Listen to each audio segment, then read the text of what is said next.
Hey guys, and welcome back to Harrison's Automotive. We're going to finish replacing this fuel pump today. I've already gotten 3 of the lines loose. I'll take my disconnect, squeeze it into the line, and pull it off. So there's all 4 lines disconnected, all of our electrical connections disconnected. There's only so much I can do with 2 hands here. So what I'm going to do is, for the removal, we've only got these 2 bolts, and I've already got my electric gun ready to go.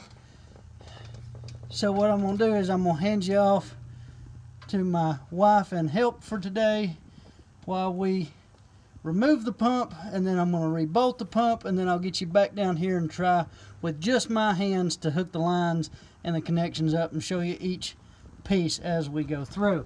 So there you go. Let's go ahead and see if we can finish getting this pump loose.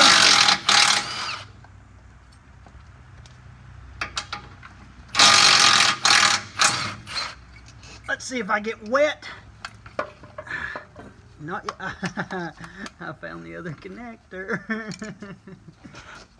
Okay.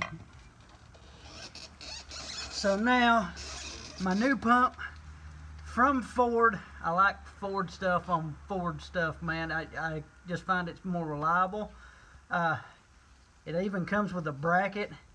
We'll leave those covers on it. I believe she's even got a filter in her, which would be very helpful. Let's see if we can get the lines out of the way. Get the bolts started by hand.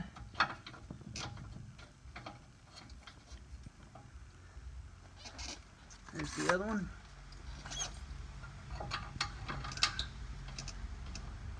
Man, there's so much rust down here. These bolts just do not want to start. Alright, let's run them down.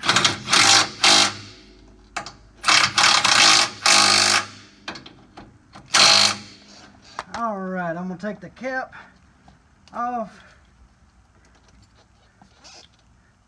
and I'll see if I can bring you down here and show you how the lines connect. It's pretty simple.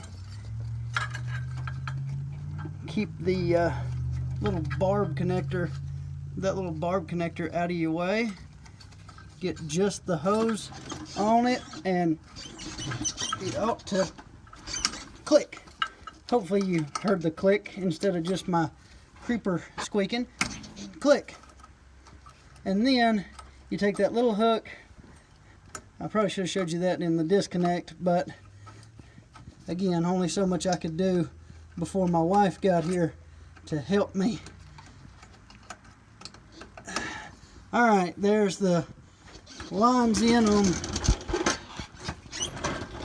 the motor side.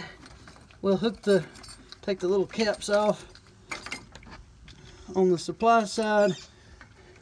So here is the one closest to the frame is your return.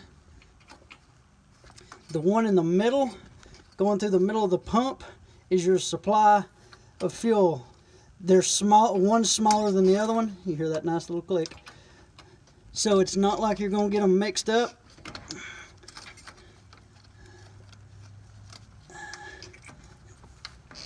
And I'll tell you what I forgot to do on that other side. I forgot to go ahead and re-hook up for checking pressures at this pump again. By the way, there's an electrical connector up here. This is your pump connector. That's your pump connector there. I believe that this is your fuel heater right here. Your truck's out on the road.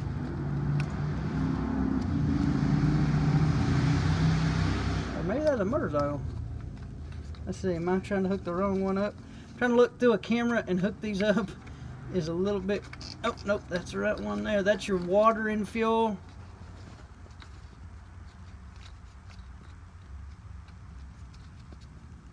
connection there. And your heater there. Now, I'm going to go ahead and take this back loose.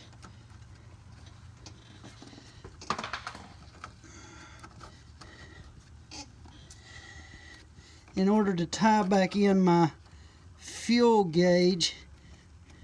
This is not easy one-handed, guys. I'm just going to be honest with you, so I'm going to pass you off. You think you can hold it like that right there? You think you can reach it? Easy. You're over the over the camera, so you're going to have to hold it like that. It's all right. Have you got it? Hang on, guys. I'm trying to get you to where you can see what I'm doing here.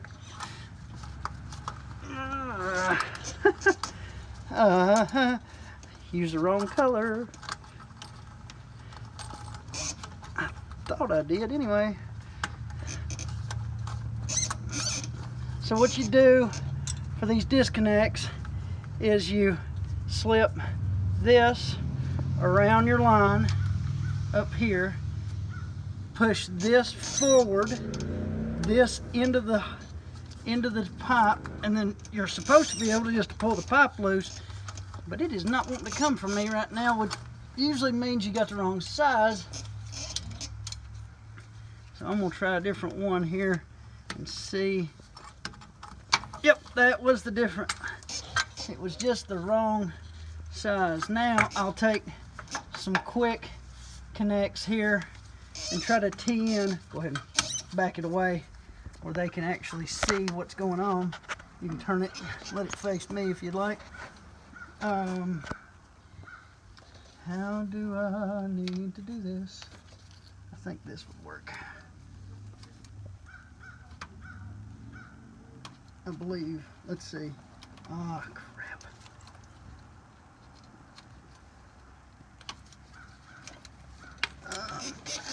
Fuel gauge. Okay, there's that. But I don't want to go directly into that. I bet this is the one I need. I bet this is the one I need. Yep, it is. And that way, with those kind of disconnects, getting some distance on this helps me out a lot, guys. But I'll tell you what I'm thinking. No, I'm going to leave it.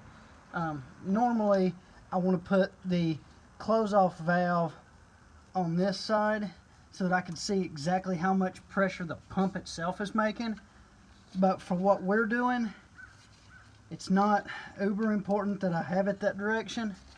The biggest thing is I want to see what kind of pressure we're making now with a new pump all hooked up. I'm probably going to have to bleed it a little bit, which means there's probably going to be some more fuel on the ground. But let's just see what we get. I'll come back to you in a second. Alright guys, so after the entire put back together up here, which you remember my video from last night, it was a beast. We had to spend about an hour draining all the air that was that direction and that direction. What I ended up having to do is get a gas can right here, go into the back of the pump, go straight into the can, get the pump to suck in some fuel, which took about 15 minutes and a lot of bleeding right here. But I think it's a difference in our pressure. You remember yesterday our pressure was down to here. Well, now she's more up here, which looks a lot more correct. It has been sitting here idling for 15 minutes now. I don't know if you remember last night, but it would run maybe 3 or 4 minutes and shut down. That was a very tough call, looking at what was coming out of the fuel pump, as well as listening to the pump, looking at the pressure coming out of the pump, making sure to monitor all the voltages at the FICM and the injection pressure.